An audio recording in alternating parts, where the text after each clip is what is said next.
My boyfriend called me ugly in front of his friends and dumped me at a restaurant, leaving me to pay for the dinner. As he walked away, he loudly said, "A girl like you should be grateful I even dated you." I smiled and calmly waited. This morning, my phone blew up with 13 missed calls.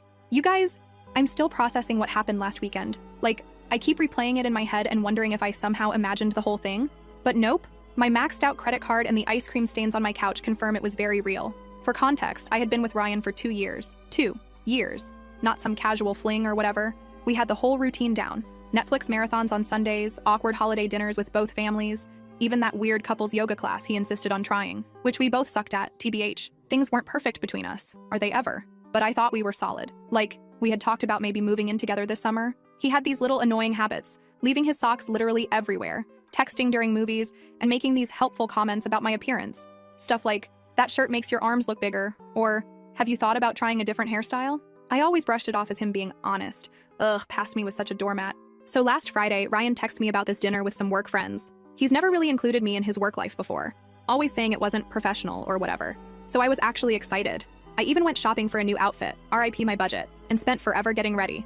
I'm talking full YouTube makeup tutorial, the fancy straightener I only use for special occasions, the works. I get to this super expensive restaurant downtown, the kind with tiny portions and no prices on the menu. Red flag number 1. Ryan's already there with 2 guys he works with, Leonard and Pablo.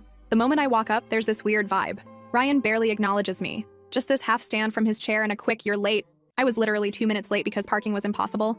I sit down and he looks at my outfit and goes, "Oh, you wore that?" Not quietly either. His friends exchange this look and I immediately feel my face getting hot. For the record, I was wearing a dark blue dress that I thought looked nice, nothing crazy or inappropriate. I try to laugh it off is there a dress code I missed? But he just shrugs and says they already ordered appetizers. Cool. The next hour is basically Ryan talking about work stuff I don't understand while his friends nod along. Whenever I try to join the conversation, Ryan either talks over me or explains why I'm wrong about whatever I just said. At one point, I mentioned something about a customer at my store, and Ryan interrupts with, "She doesn't really get how things work in the real business world with this dismissive wave. Retail isn't a real job." I've been a manager for 3 years. I'm sitting there getting more uncomfortable, wondering if Ryan's always been this condescending and I just never noticed, or if he's showing off for his friends. Either way, not a great look. Then Leonard asks how we met, and I start telling the story about how his coworker Vanessa is my best friend and introduced us. Ryan cuts me off mid-sentence and says, "Yeah, Vanessa felt bad for her. I was doing a favor, really." Then laughs. You guys. My stomach literally dropped. That's not even close to how it happened. Vanessa had actually warned me about Ryan's ego before setting us up, but said he was a good guy underneath it all. Spoiler alert, he wasn't. I excuse myself to the bathroom, mostly so I don't cry in front of them. I'm in the stall texting Vanessa "UTF is happening?" when I get a notification that Ryan just tagged himself at this restaurant on Instagram with boys' night out. I'm not even there. Vanessa calls me immediately, but I send her to voicemail because I don't want the guys to hear me crying. I splash some water on my face, fix my makeup, and give myself this sad little pep talk in the mirror about getting through dinner with dignity. When I get back to the table, they're all laughing about something, but stop abruptly when I sit down. Awesome. The waiter brings our main courses, and Ryan keeps making these jokes about my food choice. I ordered pasta, one of the less expensive options because I was already worried about the bill, and he keeps saying stuff like carb loading for a marathon, and that's a bold choice for someone with your body type. Each comment feels like a little paper cut, and they're adding up fast. At this point, I'm barely eating, just pushing food around my plate and counting the minutes until I can leave. Then Pablo asks Ryan about some presentation, and Ryan launches into this whole story about how his boss loved his ideas, and he's basically running the whole project now. Something clicks in my brain. The week before, Ryan had been stressing about this same presentation, saying his portion was only 5 minutes and he was nervous. Now suddenly he's the star? It's like he's living in some alternate universe where he's the main character. Then the bill comes. The waiter sets it on the table, and Ryan picks it up, looks at it for a second, then slides it over to me. I think he's just showing me the total. But then he says, and I will never forget this, "You know what? I don't think this is working." I stare at him, waiting for the punchline. There isn't one. "I've been trying to make this work, but I'm just not attracted to you anymore. I think we should break up." In the middle of a restaurant, in front of his friends, after 2 years together. Who does that? I'm completely blindsided. Are you serious right now? This is how you want to do this? He stands up, grabs his jacket, and says, I still get a knot in my stomach thinking about it. "A girl like you should be grateful I even dated you this long. You're not exactly a prize." Then he and his friends just left. They all walked out together, laughing, leaving me sitting there with a $347 bill for all their stupid Wagyu appetizers and fancy cocktails. The waiter came over with this look of pity that made everything 1,000 times worse. I paid the bill with my credit card, which I'm still paying off from Christmas, yay, and somehow made it to my car without completely falling apart. I called Vanessa from the parking lot sobbing so hard she couldn't understand me at first. She came straight to my apartment with a pint of Ben & Jerry's and a bottle of wine. The real MVP. Between ugly crying and stress eating cookie dough, I told her everything. She was livid. Like, I had to talk her out of driving to Ryan's place and causing a scene. That's when she got weird. She kept asking questions about what Ryan had said about work, the project he mentioned, his role in the company. Finally, she was like, "Sabrina, I don't know how to tell you this, but Ryan isn't who he says he is at work." Turns out, Ryan isn't some hotshot marketing guy about to get promoted. He's an assistant who makes coffee runs and schedules meetings. All those business trips? Complete fabrications. The big presentation?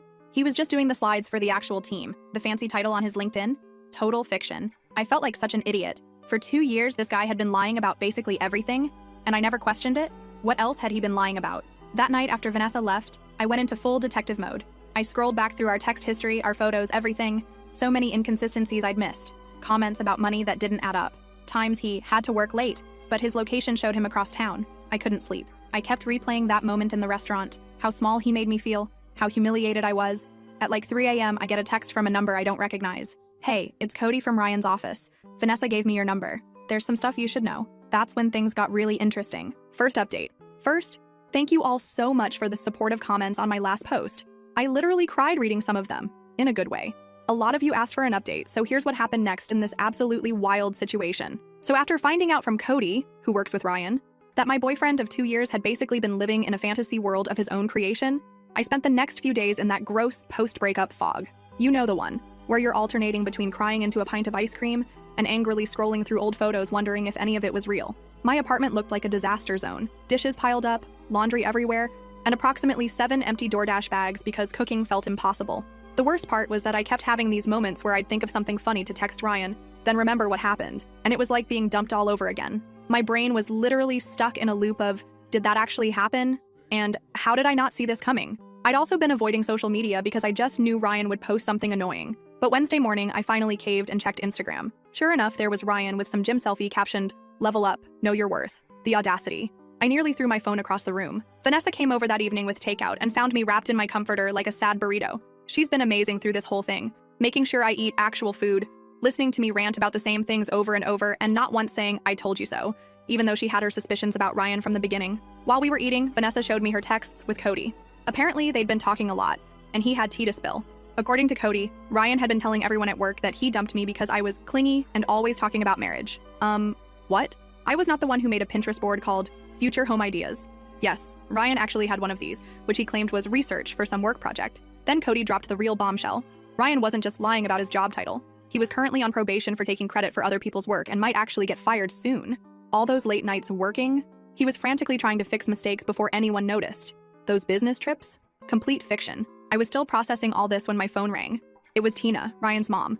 I almost didn't answer. Awkward, but figured I should be an adult about this. Tina has always been super sweet to me, like, remembers my birthday and actually asks questions about my life, kind of sweet. She sounded concerned and asked if everything was okay between me and Ryan. Apparently, he told his family we had a little fight, but everything was fine. A little fight? The man publicly humiliated me, dumped me in front of his friends, and stuck me with a massive bill.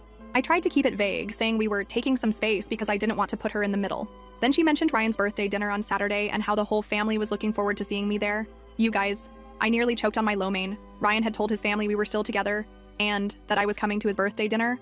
The dinner was at his parents' house, and apparently, he'd told them we had big news to share. After hanging up, I sat there in shock while Vanessa looked at me like I'd grown a second head. She was like, is he delusional or just a pathological liar? Honestly, I was wondering the same thing. That's when we came up with the plan. I wasn't going to just ghost his family. They'd always been kind to me, and they deserved to know what kind of person Ryan really was. But I also wasn't going to cause a scene or be vindictive. I would simply attend the dinner as invited and let the truth come out naturally. The next day, Cody met me for coffee. Slightly awkward since we'd only met through Ryan, but he turned out to be really chill. He confirmed everything and added even more details about Ryan's work lies. The team Ryan claimed to lead was actually just him and 2 interns. The big presentation he was in charge of last month, he was just operating the slideshow while his boss presented. Cody seemed genuinely upset on my behalf, saying he'd always thought Ryan's stories about me seemed off. Apparently, Ryan would come to work complaining that I was high maintenance, when in reality I was paying for most of our dates toward the end, because Ryan claimed to be between paychecks, which I now realized probably meant he was terrible with money. Midway through our conversation, Cody got a text from their boss asking if he could come in Saturday evening to help with some emergency project. Cody was bummed because he'd had plans, but then I had an idea. What if Cody needed to drop something off at Ryan's parents' house during the birthday dinner? The timing would be perfect. As we were figuring out the details, my phone buzzed with a text from Ryan. First one since the restaurant disaster. It just said, "We need to talk about what happened." I might have overreacted. Might have. I showed Cody. and he nearly spit out his coffee. Overreacted is when you get annoyed about someone being late, not when you publicly humiliate your girlfriend of 2 years and stick her with a $300 bill. I didn't respond. Let him sweat. The next 2 days were a blur of preparation. I wasn't going to this dinner unprepared. I dug through old texts, finding all the lies, dates when he claimed to be at work conferences that didn't exist, stories about coworkers that Cody confirmed were fabricated, even photos Ryan had posted of himself at work events that were actually just downloaded from the company website. Friday night, Vanessa came over to help me pick an outfit. Not gonna lie, part of me wanted to show up looking amazing just to spite him, but we decided the best approach was to look nice, but not like I was trying too hard. We settled on a simple black dress that Ryan once said made me look average, which now I realize was his weird neg attempt because I got compliments whenever I wore it. I barely slept Friday night. What if this backfired? What if his family took his side? What if I froze up and couldn't go through with it? By Saturday morning, I had chewed my nails down to nothing and gone through about 17 different scenarios in my head. Around noon, Ryan texted again, "Looking forward to seeing you tonight. Wear something nice. My parents are excited." I didn't respond to that either. Let him think whatever he wanted. I spent the afternoon getting ready with a weird mix of dread and anticipation. Vanessa helped me with my hair and gave me a pep talk when I started to lose my nerve. At 5:30, I got in my car and headed to his parents' house. I had to pull over once because my hands were shaking too much to drive safely. I sat there for a minute, doing those breathing exercises from that meditation app I downloaded months ago, but never actually used. What was I doing? Was this crazy? Maybe I should just block Ryan on everything and move on with my life like a normal person? But then I thought about him sitting there at his birthday dinner, probably telling everyone some fake version of our relationship, maybe even making himself the victim somehow. And my resolve hardened. I pulled up to his parents' house at 6:15, fashionably late, which I knew would annoy Ryan. There were several cars already in the driveway. Looked like the whole family was there. I checked my makeup in the rearview mirror, took one last deep breath, and walked to the door. Ryan's dad opened it with a big smile and a hug, ushering me inside. The house smelled like Tina's famous pot roast, and for a second I felt a pang of sadness. I genuinely liked Ryan's family, and this would probably be the last time I'd see them. I rounded the corner into the living room, and there was Ryan, drink in hand, mid-laugh at something his cousin said. He froze when he saw me, clearly not expecting me to actually show up, despite what he'd told his family. The look on his face was, well, priceless TBH. For a split second, panic flashed across his features before he composed himself and came over with this fake smile. He gave me a stiff hug and whispered, "You actually came. We need to talk privately." I just smiled and said loud enough for everyone to hear that I wouldn't miss his birthday for anything, especially since he'd been telling everyone we had big news to share. The color drained from his face. Tina clapped her hands excitedly and asked if this was what she thought it was. Ryan's sister gave me a knowing look. His dad started joking about finally getting grandkids. Ryan gripped my elbow a little too tight and tried to steer me toward the hallway, but his mom called out that dinner was ready and everyone needed to sit down. As we all took our seats around the dining table, with Ryan nervously watching my every move, my phone buzzed with a text from Cody. On my way. 15 minutes out. Ryan leaned over and hissed, "What are you doing here?" I thought after the restaurant. I just smiled sweetly and said loud enough for everyone to hear, "Oh, I wouldn't miss the chance to tell your family about what happened at that restaurant, Ryan. I'm sure they'd love to hear that story." The look of absolute panic on his face as his mom started bringing out the food, worth every second of anxiety it took to get there. Game on. Second update. I'm finally ready to share what happened at Ryan's birthday dinner. Sorry for the delay. I needed a mental health day after all this drama. Plus my Wi-Fi has been acting up because my neighbor borrowed my password and apparently downloaded the entire internet. Where did we leave off? Right. Me sitting at the dinner table with Ryan's family while he panicked about what I might say. So there I was, surrounded by Ryan's family. His parents, Tina and Ralph. His sister, Kayla. His grandma. And 2 cousins whose names I always mix up. The table was loaded with Tina's famous pot roast. Those buttery mashed potatoes I've literally dreamed about. And a fancy salad that nobody was going to eat but everyone would pretend to appreciate. The first 20 minutes were straight up awkward. Ryan kept trying to control the conversation while shooting me these warning glances.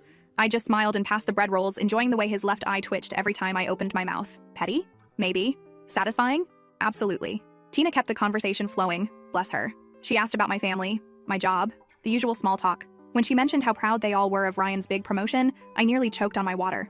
I glanced at Ryan, whose face had gone the exact shade of the beets on the table. Ryan jumped in, talking about how his team was crushing their targets and how his boss was practically grooming him for senior management. I just nodded along, watching him dig himself deeper with each word. Ralph, who's always been the quiet type, suddenly asked Ryan about the Johnson account. Apparently Ryan had been telling his dad about some huge deal he was supposedly leading. Ryan's answer was so vague it could have been a horoscope. Something about strategic pivots and leveraging core competencies that literally meant nothing. His sister Kayla caught my eye across the table. She's always been the skeptical one in the family, the type to Google facts during arguments and call people out on their BS. She raised an eyebrow at me like, "Is he for real right now?" That's when Tina brought up the future. She asked us about our big news and whether it had anything to do with us taking the next step. Ryan nearly dropped his fork and mumbled something about it not being the right time to discuss it. His grandma, who has zero filter and is my absolute favorite person in his family, cuts in with, "So are you two moving in together or what?" Because Ryan said you were looking at apartments together. Again, news to me. The furthest we'd gotten in that conversation was me once saying, maybe we should think about combining our Netflix accounts to save money. Ryan tried steering the conversation back to himself, talking about how his boss had given him a company card for business expenses. I couldn't help myself. I asked what kind of expenses he was authorized to approve. He stammered something about client dinners and team outings. That's when I casually mentioned, oh, speaking of dinners, Ryan took me to this amazing restaurant last week. What was it called again, honey? The one where you met up with Leonard and Pablo? The color drained from his face faster than my phone battery on TikTok. Seriously, my phone can't handle more than 20 minutes of scrolling before dying. Anyone else? Before he could respond, the doorbell rang. Perfect timing. Tina went to answer it, and I heard her delighted, oh, Cody, what a surprise. Ryan looked like he might actually pass out. Cody walked in with a folder, all professional in his button-up shirt. He apologized for interrupting the birthday dinner, but said he had some work documents Ryan needed to sign urgently for Monday morning. Tina, being the perfect host, immediately invited him to join us for cake later. Ryan tried to usher Cody toward the front door, but Ralph insisted they could handle work stuff right there at the table since we're all family here. Cody sat down in the empty chair beside me, which I'd strategically saved NGL. Ryan was gripping his fork so hard I thought it might bend. That's when Ralph asked Cody how the big presentation went, the one Ryan had apparently been leading. Cody looked confused for a second before catching on. He glanced at me, then at Ryan, and I could see him making a decision. Cody said the presentation went well, but clarified that their boss had delivered it, with Ryan and the team providing support. Ralph looked confused and said that wasn't how Ryan had described it. I jumped in, because I'm messy like that, and asked Cody about Ryan's promotion. Poor Cody looked so uncomfortable, caught between loyalty to a coworker and not wanting to lie to an entire family. He fidgeted with his napkin and said something vague about company restructuring. Ryan interrupted with this fake laugh and tried changing the subject to sports or whatever, but his sister wasn't having it. She asked Cody point blank what Ryan's current title was.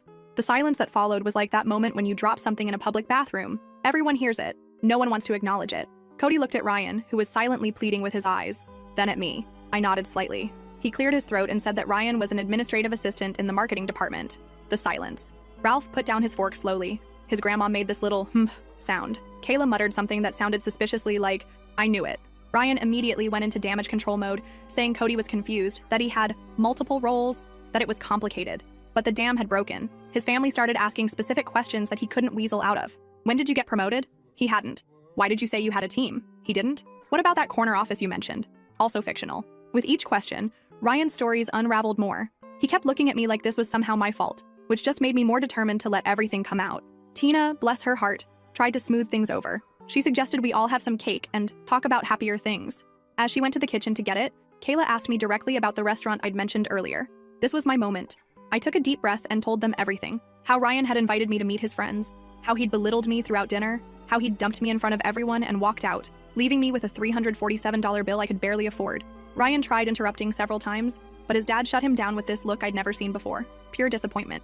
Ryan's defense? That I was exaggerating and playing victim, that I had embarrassed him in front of his colleagues by not fitting in, that leaving me with the bill was teaching me financial responsibility. His grandma actually snorted at that last one. Cody, who had been quiet through most of this, finally spoke up. He confirmed my story, adding that he'd heard Ryan bragging to coworkers about how he'd put me in my place. He even pulled out his phone and showed texts from Pablo. Receipts, y'all, discussing what had happened. Tina came back in with the cake just as Ryan was trying to paint himself as the victim. She set it down and asked what she'd missed. No one spoke for a moment. Then Ryan's dad said very quietly that they needed to have a family discussion about honesty. Ryan exploded, like full-on temper tantrum. He accused me of turning his family against him, called Cody a traitor, and said everyone was just jealous of his success. What success? He knocked over his water glass, pointed at me, and yelled that a girl like me should be grateful he even bothered with me. His mom gasped. His grandma said something that I'm pretty sure was old people swearing. His sister just shook her head like she wasn't even surprised. I stayed calm somehow, and said that the only thing I was grateful for was finally seeing who he really was. Ryan stormed out, slamming the door so hard that one of Tina's decorative plates fell off the wall and cracked. The aftermath was weirdly peaceful. Tina apologized to me like 50 times. Ralph looked tired and sad. Kayla helped clean up the spilled water. Cody apologized for his part in the awkwardness but said he couldn't stand by while Ryan lied to everyone. Then the strangest thing happened. Instead of asking me to leave, they insisted I stay for cake. We all sat there. Ryan's ex-girlfriend, his coworker, and his family, eating birthday cake without the birthday boy. In any other situation, it would have been the most awkward thing ever. But somehow it wasn't. After cake, I helped Tina clean up in the kitchen. She kept apologizing and saying she had no idea Ryan had been lying about so much. She seemed genuinely heartbroken, not just about what he'd done to me, but about who her son had become. I felt bad for her, TBH. No parent wants to realize their kid is, well, kind of terrible. She asked me quietly if there had been signs before, and I admitted that looking back, there were red flags I'd ignored because I wanted to believe the best about him. When I was getting ready to leave, Ryan's dad pulled me aside. He thanked me for my honesty and apologized for what his son had done. He seemed so defeated, like he was trying to figure out where they'd gone wrong in raising him. I assured him it wasn't their fault. Ryan had made his own choices. Cody offered to walk me to my car, probably sensing I needed a moment to process everything. As we walked down the driveway, he mentioned that Ryan had been having problems at work for months, taking credit for other people's ideas, lying about his contributions, even faking emails from clients. He was actually on his final warning before potential termination. Suddenly, Ryan's desperate need to appear successful made a twisted kind of sense. His whole identity was built on this fake image of success and status. When I thought about it that way, I almost felt sorry for him. Almost. I thanked Cody for backing me up and drove home in a weird state of emotional exhaustion mixed with relief, like when you finally take off an uncomfortable bra at the end of the day. Sorry for the weird analogy, but y'all know what I mean. When I got home, I had 3 missed calls from Vanessa wanting updates. I was about to call her back when my phone buzzed with a text from Ryan. "You've ruined everything. This isn't over." I didn't respond, just blocked his number and made myself some tea. I should have been scared or upset, but honestly, I just felt tired. And maybe a little proud of myself for standing up to him. I thought that was the end of it. I really did. But this morning, my phone blew up with 13 missed calls. From Ryan's mom, his sister, Cody, and several numbers I didn't recognize. Something had happened overnight. And based on the increasingly frantic voicemails, Ryan had completely lost it. Last update, I'm finally ready to explain about those 13 missed calls. Thanks for being patient while I processed everything that happened. Also sorry for the delay. My laptop decided to do a surprise 4-hour update right when I sat down to write this. So where were we? I woke up Sunday morning after the birthday dinner disaster to find my phone blowing up with calls from Ryan's family and Cody. At first, I legit thought someone had died or something. My stomach did that awful dropping thing as I scrolled through the notifications. 5 missed calls from Tina, 3 from Kayla, 2 from Cody, and 3 from numbers I didn't recognize. I called Tina back first because she seemed the most worried based on her voicemails, which were just variations of "Sabrina, please call me as soon as you can." She picked up on the first ring, sounding exhausted. Apparently, after Ryan stormed out of the birthday dinner, he'd gone on a complete bender. He'd shown up at his ex-girlfriend's apartment at like 2 a.m., drunk and ranting about how I'd ruined his life. The ex, who I didn't even know existed TBH, was understandably freaked out and called Kayla, who had to go pick him up. But that wasn't all. Ryan had also spent the night sending unhinged messages to practically everyone we knew. He'd texted Cody threatening to ruin him at work. LOL, good luck with that when you're about to get fired. He'd posted this long, rambling status on Facebook about how he was surrounded by snakes and people would regret betraying him. Most concerning was that he'd posted my address in a private message to his friend Pablo, saying he was going to make me pay for humiliating him. Pablo, who apparently has some moral compass, immediately called Tina and forwarded the message, which is why she was trying so desperately to reach me. I was sitting on my couch in my ratty old pajamas, hair still in yesterday's messy bun, trying to process all this information while Tina apologized approximately 50 times for her son's behavior. I should have been scared, I guess. But honestly, I just felt tired. Like when your phone is stuck at 1% battery for hours, just waiting for it to finally die so you can charge it and move on. Tina insisted on coming over just to make sure I was okay, which was super sweet but also made me panic clean my apartment. Nothing motivates tidying up like knowing someone's mom is about to see your living space. Am I right? I was literally throwing dirty laundry into my closet and scrubbing dried toothpaste off the bathroom sink when my doorbell rang. It wasn't just Tina. Kayla was with her too. They brought coffee and those little pastries from the bakery near their house, which, not gonna lie, might be what I miss most about being with Ryan. We sat at my tiny kitchen table with the wobbly leg that I've been meaning to fix for months, and they filled me in on the Ryan situation. According to Kayla, this wasn't the first time Ryan had lied about his life. In college, he'd apparently told everyone he was on the baseball team when he'd actually been cut during tryouts.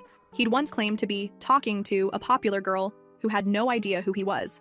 There was a whole pattern of him creating this fictional version of himself that was more successful, more popular, more everything. As they were talking, my phone kept buzzing with texts from friends who'd seen Ryan's social media meltdown. Vanessa was freaking out, wanting to come over with her boyfriend who does kickboxing just in case. She watches too many crime shows, I swear. My group chat was blowing up with confused messages about the dramatic subtweets Ryan was posting. That's when my doorbell rang again. I literally froze, wondering if it was Ryan. Kayla peeked through the blinds and let out a long breath.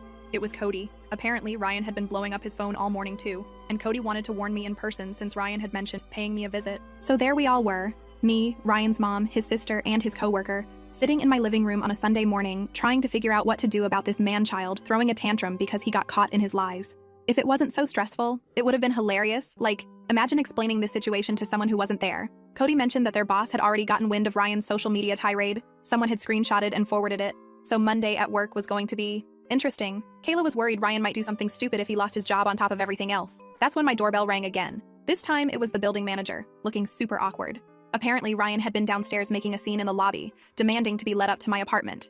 The manager had refused, bless him, and threatened to call the police, at which point Ryan had stormed off, but not before yelling that I was a lying bitch loud enough for the entire first floor to hear. Tina looked devastated. She kept apologizing and saying she didn't know where they went wrong with him. I felt terrible for her. Imagine realizing your adult son is basically a walking red flag. Kayla was more practical, suggesting I document everything just in case Ryan's behavior escalated. We were all sitting there trying to figure out what to do when my phone buzzed with a notification. Ryan had tagged me in an Instagram story. Against my better judgment and everyone in the room telling me not to look, I opened it. It was a photo of me from early in our relationship, sleeping on his couch with my mouth open, captioned, "Miss Perfect who ruined my birthday isn't so perfect. A girl like you should be grateful anyone took pictures of you at all." Like, that was his big revenge? A slightly unflattering photo from 2 years ago? I actually laughed out loud, which wasn't the reaction Tina was expecting. But honestly, if that was the worst he could do, I was going to be fine. Just as we were discussing next steps, there was a loud pounding on my door. We all jumped. Then we heard Ryan's voice, slurring slightly. "I know you're in there. Open the door." Cody immediately stood up like he was going to confront Ryan, which was sweet, but unnecessary. I was already calling the building security guard, perks of a slightly more expensive apartment building. Ryan kept pounding and yelling, and I could hear my neighbor's door open as she came out to see what the commotion was about. By the time security arrived, Ryan had moved on to kicking the door. The security guard didn't mess around. He told Ryan to leave or he'd call the police. There was some back and forth that I couldn't quite make out, then silence. The guard knocked gently and let me know Ryan had left the building but was still in the parking lot, possibly waiting. Tina was mortified. She insisted on going down to deal with her son herself. And honestly, I was happy to let her. She was so upset that Ralph, Ryan's dad, had to come pick them both up. The whole situation was just sad. After they left, Cody and I sat on my couch in stunned silence for a bit. He finally broke it by asking if I had any alcohol, which felt like the appropriate response to the morning we'd had. We split a bottle of wine I'd been saving for a special occasion, and this definitely counted. By the time Cody left, it was late afternoon, and I was emotionally exhausted. Vanessa came over and stayed the night, just in case Ryan decided to make a return appearance. He didn't, thankfully. We ordered pizza, watched bad reality TV, and tried to process the absolute soap opera my life had become. The next few weeks were, well, an adjustment. Ryan got fired from his job after failing to show up for 3 days and sending inappropriate emails to several coworkers. He moved back in with his parents temporarily, which I only know because Kayla and I have kept in touch. She's actually pretty cool. We get coffee sometimes. Ryan tried to contact me a few more times, leaving voicemails that ranged from angry to tearful to weirdly nostalgic. I saved them all just in case, but never responded. He created a few fake Instagram accounts to message me, but they were so obviously him, who else would write "you're making a big mistake" with that spelling error, that I just blocked them instantly. The weirdest part was running into him at Target about a month later. I was in the home section looking at shower curtains, and suddenly there he was, holding a pack of socks and looking like he hadn't slept in days. We made eye contact, and for a second I thought he might cause a scene. Instead, he just turned around and walked away, leaving his shopping basket right there in the aisle. That was 3 months ago now. Ryan eventually moved to his uncle's place in another state, according to Tina, who still sends me holiday cards, which is sweet, but awkward. His social media has gone suspiciously quiet. Kayla thinks his parents finally cut him off financially until he gets therapy. As for me, I'm doing pretty good, actually. My apartment finally feels like mine again, now that I've rearranged the furniture and replaced the stuff that reminded me of Ryan. The strangest outcome of all this might be my unexpected friendship with Cody. We're not dating or anything, though Vanessa keeps trying to make that happen, but we grab lunch sometimes and text about stupid TikTok videos. It's nice having someone who witnessed the whole Ryan saga and understands why I now have trust issues the size of Texas. Looking back at everything, I'm not angry anymore. Well, not just angry. I'm also weirdly grateful. Not for dating Ryan, definitely not that, but for finding out who he really was before things went further. Imagine if I'd moved in with him or something. Shudder.